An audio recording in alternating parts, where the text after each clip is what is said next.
We look for proactive improvements in many ways. So the first one I would say is looking at the waste that we create throughout our processes. So when we're producing a window, how much wastage is created, and then looking at refining that. And what we're trying to do is reduce the cost of the process, but also look from a sustainability point of view, how much more efficient we can be with the materials going in. The company's kind of changed as we've gone through the IIP process in terms of its focus on continuous improvement. So rather than it being just a one department effort, it's now spread across the business and more people are getting involved. So it's much more about all departments creating their standard operating procedures to make sure they've documented the best practice, to audit those procedures and make sure we're following them, and really keep refining those things as ever we find something's gone a little bit awry. Probably where we've seen the biggest impact is in the glass shop. We're finding with the equipment that we've got that, you know, we need to implement a more total preventative maintenance package, and that helps us improve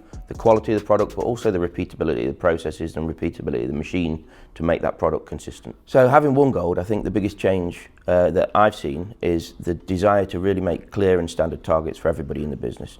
And not only targets in terms of what will benefit the business outcome, but really it underpins things like reward and recognition for the employee, it underpins their motivation and their self-worth and job satisfaction. It underpins all of that. So putting in some real clear standards and targets for all employees, not just operators on the shop floor, but right through to the managers, really helps people focus on what they should be doing on a daily basis. And that has been the biggest change that I've seen since we've achieved Gold IIP.